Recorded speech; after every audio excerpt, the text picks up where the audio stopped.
Kain tayo mga idol. Ito na po yung isang ektarya oh. Ito na po yung buto-buto. Munggo. Ayan.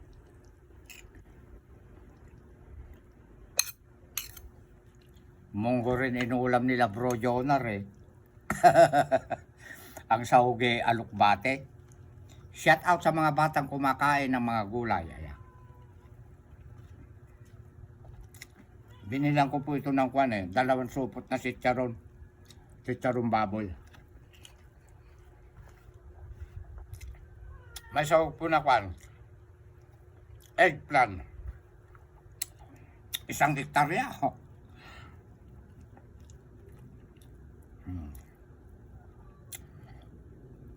Naipost ko na yung kwan eh. Video ko na niluluto ko eh. Ang sabi ko buto-buto. Ala, nag-isip kayo ano? Munggo.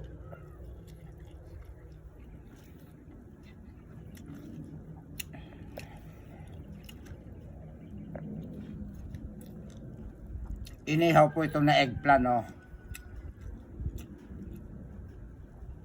Matagal na pala akong ito na po yung dahon ng bida. Matagal na pala akong iniintay ng pamangkin ko si Marvin Fernandez.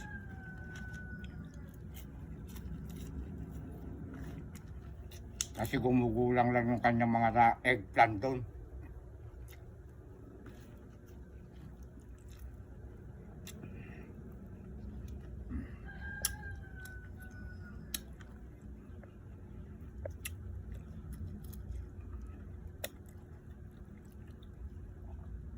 Alam nyo na to, laso na.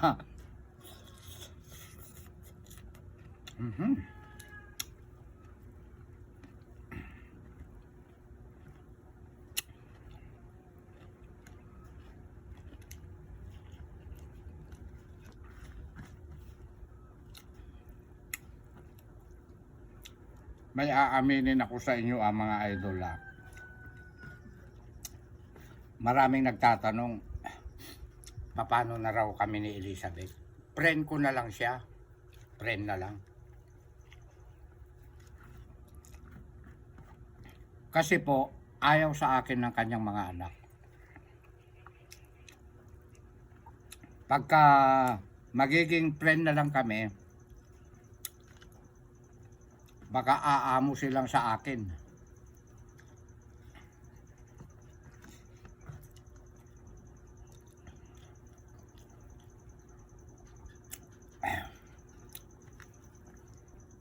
Wala na ring asawa si Esther eh. Sa pangalawang asawa niya, kinuha na ni Lord. Maraming nagtatanong, buhay pa raw ang asawa ko. Mga bago lang kayo followers, kwan po yun. Hindi nyo po alam ang umpisa. Kaya sasabihin ko na balo na ako sa original ko.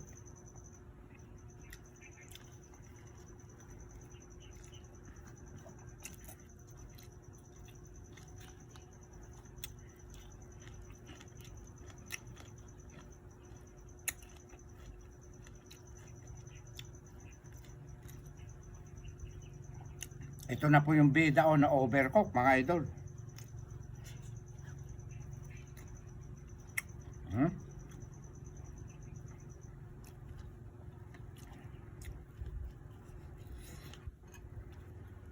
Walang sabaw oh.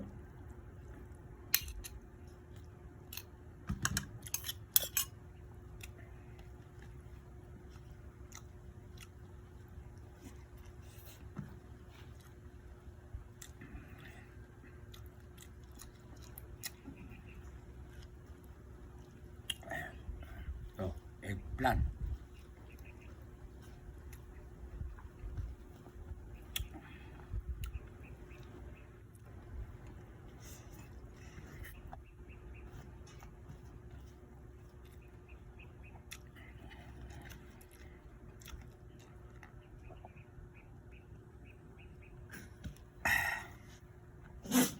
Alam niyo mga idol, yung mukbang ko sa Solano Nueva Vizcaya, tubig ang pinakasabaw ko.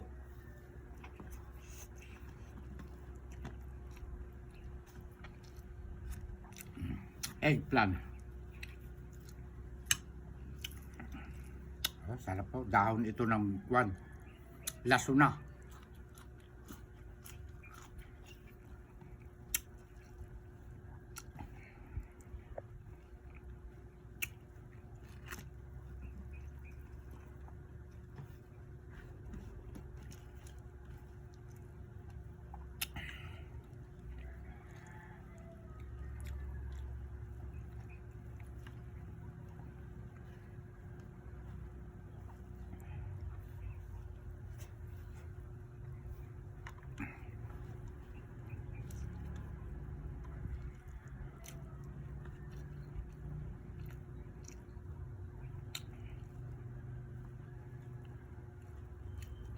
May kapatid si Esther eh. Akala mo kung magsalita, naging letter B ko mga idol. Akala mo banal na tao. Parang hindi nagkakasala. Alam daw niya ang kwan eh. Background namin.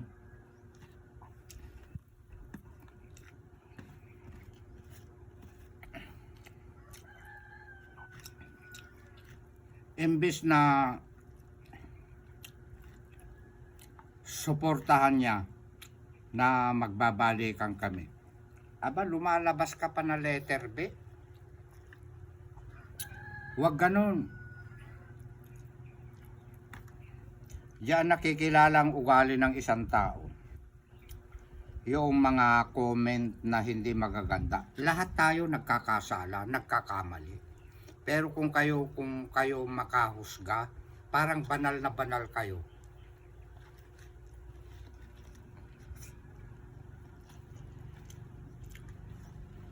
Sabihan mo sa kapatid mo, sabihan mo na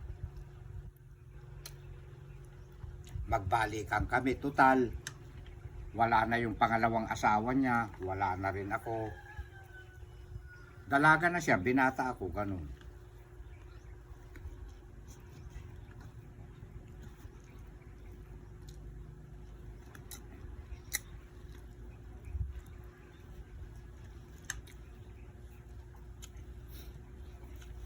O di nakatikim ka ng maraming nagmamahal na follower sa akin.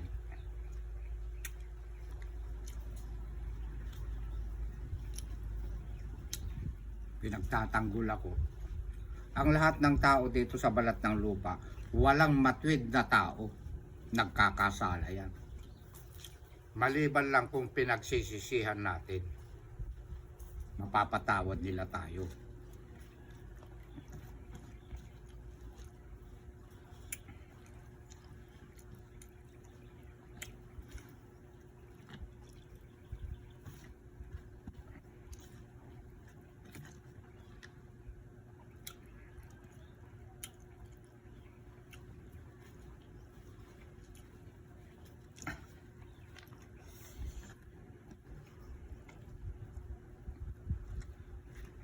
Wala ka naman magagawa na kapatid niya eh. Kung magkakagustuhan pa kami ng kapatid mo eh.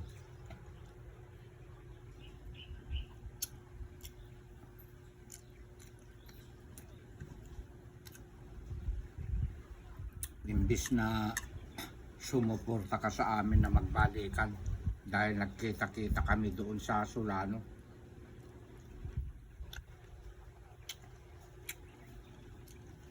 Totoo naman lahat ng mga ginagawa kong content eh. May usapan kami ng kapatid mo. Hihintayin niya ako. Sumulat sa akin, 3 buwan pa lang yung anak. Kasama picture nila. Babae ang anak natin, sabi niya. Tuwan-tuwa ako.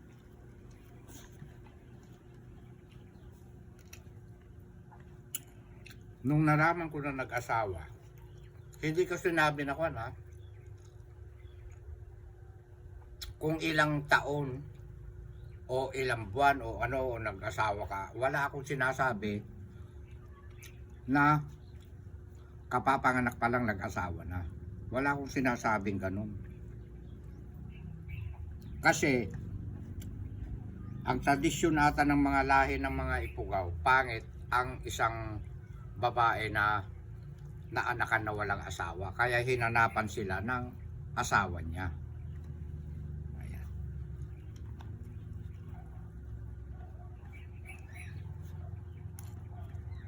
Pinag-asawa agad na hindi na ako hinintay. Yung salitang pinag-asawa agad, maaaring 9 na taon, 10 taon. Pwedeng sabihin pinag-asawa agad na hindi pa nakatapos yung bata.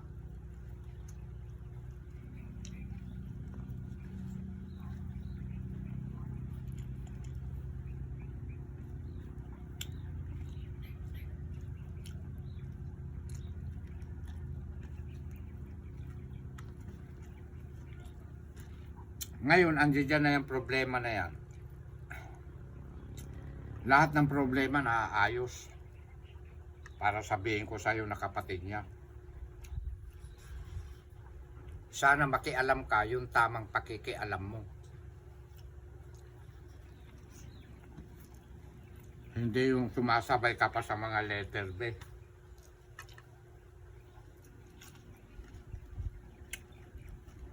Isa kang naging letter B sa buhay ko na rin eh.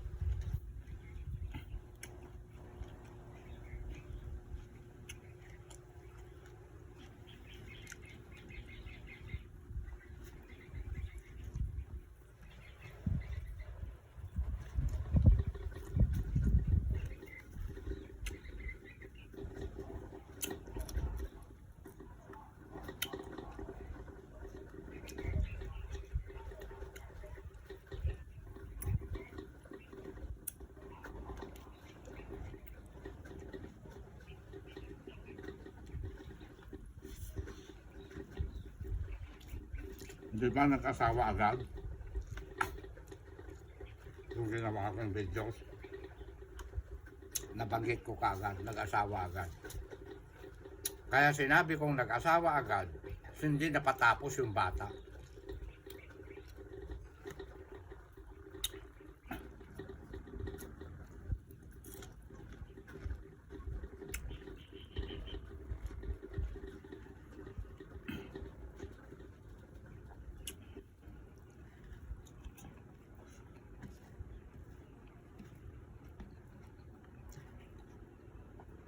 Ito, pakinggan mo auntie ng anak ko.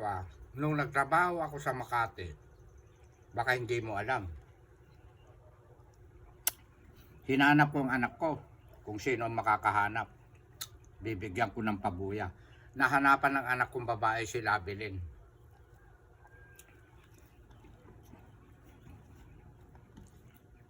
Noong nahanapan ko na, linggo-linggo yan pinapadalang ko. Para makabawi naman ako sa iyo, anak. Lagi kami nagbi-video call.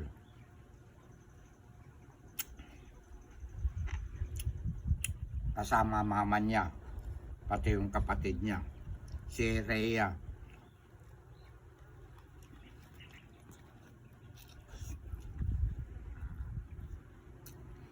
Na sabi ko sa anak ko, sana balang araw mabuo tayo, anak.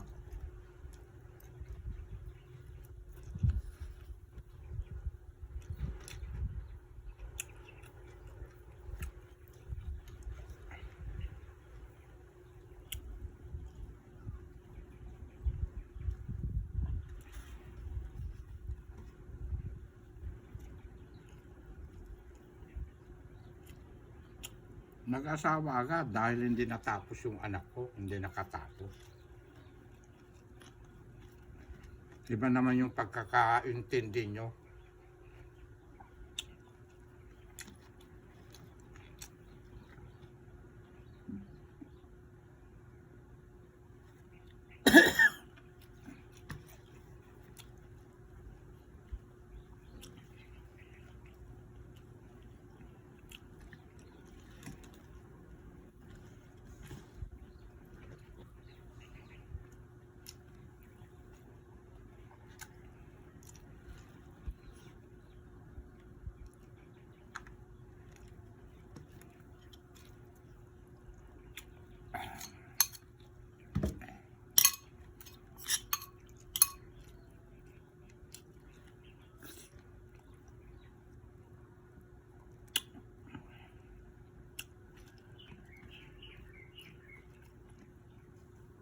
Imbis na suportahan mo kami,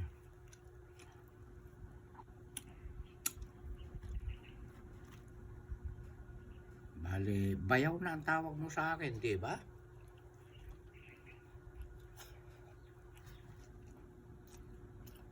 Di ang saya-saya. Ang lahat ng mga pagkakamali, pagka pinagsisisihan, hihingi ng sorry, pinapatawad tayo nung nasa taas.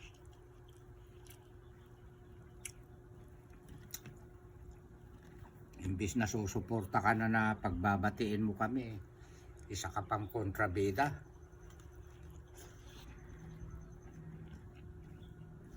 Pero hindi ako nagagalit sa'yo. Darating ang araw, magkikita-kita tayo.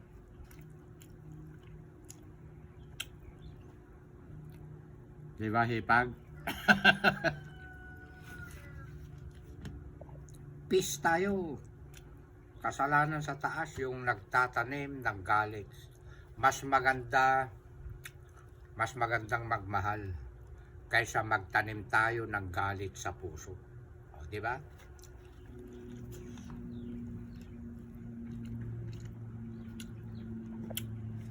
Yung mga letter B na yan, hindi naman ako totally galit na galit eh. Kahit tignan nyo, hindi ko sila nire-replyan. Kasi marami ng mga nagbagong mga letter B.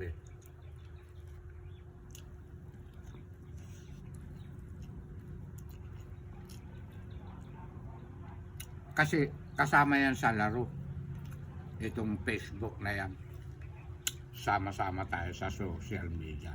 Talo pikon. Yan. Mentas meron kang letter B,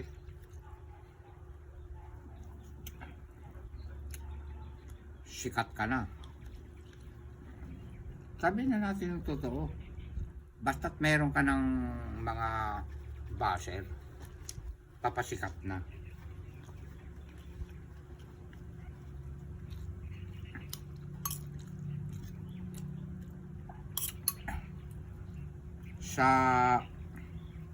Meron pa nagko-comment, natataranta, hindi alam ang punot dulo. Anak ko raw si Juan Efren Durdulaw Fernandez. Natatawa ako,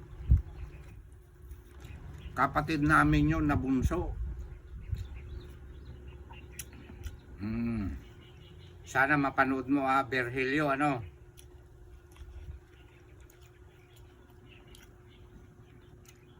Hindi naman ako nagagalit sa'yo, natatawa ako.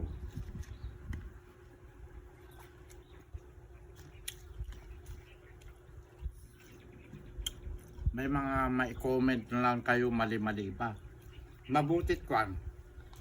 Ikaw yata yung nabasa ko ng comment na 72 siya pinanganak, kapatid ko. 66 ko na. Kinumpute mo, 13 anyos ko pa lang noon. O, hindi ko nga anak. Bakit? Nanganganak na bang 13 anyos? Pwede, babae. Pero wala pang lalaki yata nag-asawa na putot na sa Ilocano.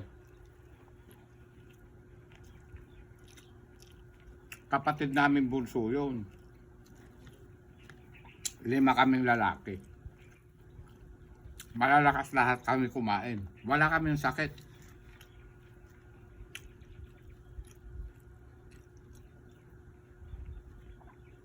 Walang nagme-maintenance sa amin.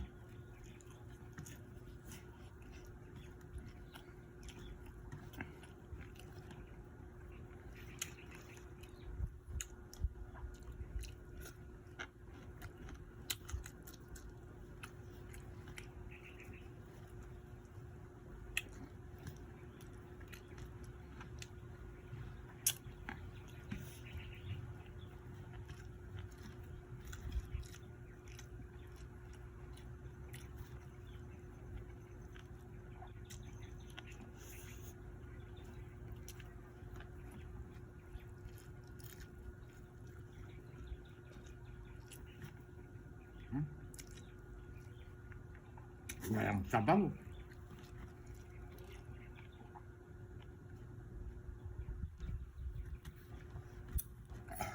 Oh, naubos ha. Ito sa ganado ko. Na-over ko.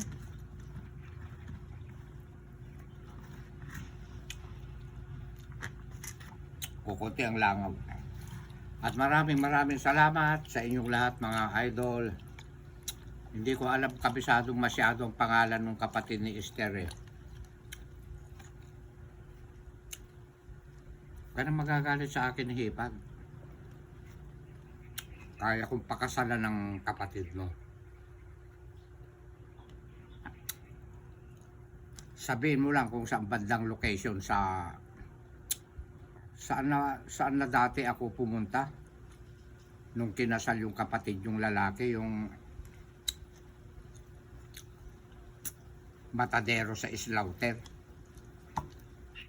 Lamok. Ayan. Abangan nyo ako dyan. Pakakasalan ko ang kapatid mo, ha? Peace na tayo. Huwag ka na magagalit sa akin. Ayan. Ikat mo na, Charing.